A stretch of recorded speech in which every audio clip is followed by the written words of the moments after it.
we got this thing dangling over our head, whether or not the Supreme Court will rule with Colorado. And if they do, Trump probably will not be the nominee for the Republicans. I mean, that's going to be a real big hurdle for him to come across.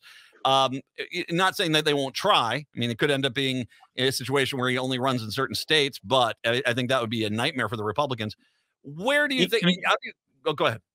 I was saying, so you're saying you don't trust Vivek Ramaswamy's genius plan for all of them to take their names off the Colorado ballot in solidarity? Bon voyage. I think I'd like to talk to Vivek, who's from this town, by the way, and when I could get into went predictably to this right-wing Catholic school, and I don't even want to get into all of it, but I'd like to talk to him and just be like, hey, if you wanted to really be in solidarity, you'd also go for Ohio, Florida, and Arizona. You should all take your names off those ballots too. I think that would be the way to really show Trump you support him. Yeah, I mean, obviously, if this lasts, though, I can't see the Supreme Court allowing this.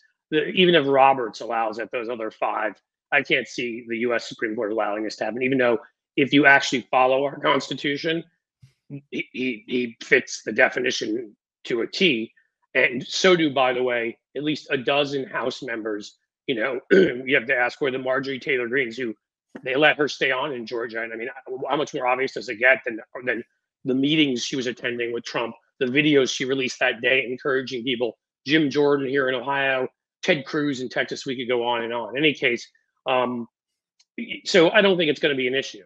But if it, they might make the argument if it were just Colorado to keep them because they're not going to win Colorado anyhow, right? It would be great because fewer people turn out on their side, and we're like this close to knocking out Lauren Boebert. We only lost by 400 votes there. I think we've got a great shot in her district of knocking her out this time anyhow. And so if they wanted to go with that, that'd be great because I think that would gift us another House seat too and get rid of a crazy person.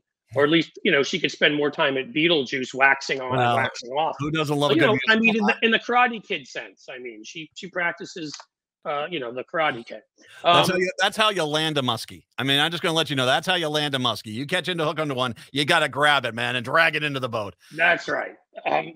So in all seriousness, you're right. It may hurt them. Look, Nikki Haley has gotten closer in New Hampshire. Yeah, and let's talk about Nikki really quick because I mean, if Trump isn't there, it's not going to be Vivek, and it's not going to be Chris Christie, who is probably the only true moderate left in there. So it would be, and he's not really. Let's make sure to say he's a conservative. He's a nasty person, as nasty as Donald Trump is. He got people stuck on a bridge because he didn't get an endorsement. He's playing the right role right now because he's found the place to be, and I'm glad he's doing it. I'm glad he's saying the things he's saying, but I just don't want to call him a moderate. Nikki Haley then would probably be the likely choice if it was. I mean, but she's not she's not some middle of the road kind of person.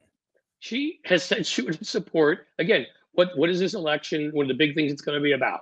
It's going to be about abortion rights. She has said that after 6 weeks, she will ban abortion. She's way ahead in polls against Biden right now. People don't know a lot about her. Wait till that gets out there. She'd sign a 6-week abortion ban. She's also opposed to any gun safety legislation, blah, blah, all sorts of other things that upset people. Climate change, doesn't want to do anything. And then has said she'd pardon Trump, and she has shown sympathy with January 6th. And what's the other big issue people are voting on? Democracy. So right away, her numbers will come way down. But the other danger she has, again, even if it's, as we know, Donald Trump often, right now, if he would shut the hell up, his cases, he'd be in much better shape in all of his legal cases if he could shut up for a second. Clearly, he can't shut himself up. He doesn't have that ability. And what does that mean here? Well, his best plan would be to help Nikki Haley win, and Nikki Haley would then pardon him, which she said she would do. And then he's okay. The problem is, of course, and she couldn't pardon him from the state court in Georgia. That's important to say, but she pardoned all the federal stuff. But the important thing is Donald Trump can't think rationally because he's not a rational human being. He's an emotional little baby whose swing was just taken at recess and throws a fit for mommy and daddy. I mean, that's his constant state of being. So if Haley knocks him off, which is what she'll do if she wins the primary, she'll have made him a loser. His ego cannot accept that, his narcissism. And he's already threatened that he would keep his people home if that were to happen. So I promise you, he will spend the campaign attacking Nikki Haley. Every time she slightly criticizes him or slightly doesn't take his side, he'll insult her. And you'd see a peeling off of it, 5 to 10% of MAGA folks. And that's all you'd need in Arizona. And so, no, they created Donald Trump. He's their Frankenstein, and they can't keep him on board. And that's why Nikki Haley, I think, would be in trouble. And he's already started going after her as kind of in a racist tone too. So that's there. And that'll only get worse. Racist, sexist. Yeah. Yep. Biden, once again, and we got the last 2 minutes here. Joe Biden, there's a lot of people that, hey, he might, I think he's been fantastic. I think he deserves another term. The reality is you have to tell people this. We already had this choice once again in 2016. There is a difference here. Joe Biden or Donald Trump, you'll only be an idiot to vote for Donald Trump because that will be the end of democracy itself. You don't even have to guess there's a difference based on policies. I mean, you just look. Yeah. I mean, the infrastructure bill, which bipartisan, the gun bill, the first gun safety legislation in a generation, the COVID bill that grew our economy through the roof because it got shots and arms so people could go back to work.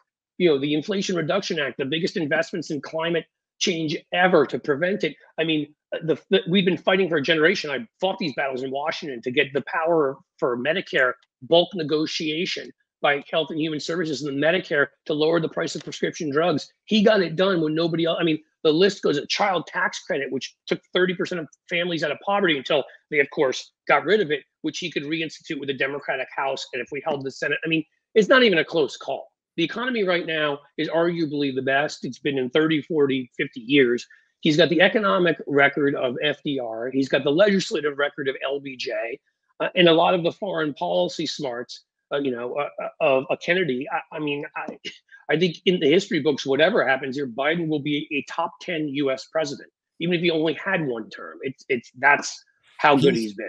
He has been spectacular. Cliff, we're going to have to finish it up there. It is always an absolute privilege to be able to chat with you. I love when I get to chat with you for an hour. Thank you, first of all, for joining us for this holiday show. It's always fantastic. Cliff Schecter is on YouTube, the Blue Amp YouTube channel. Go find it. It's youtube.com/C Schecter. I'll link to all that a little bit later on. Cliff, thank you very much. I do appreciate it.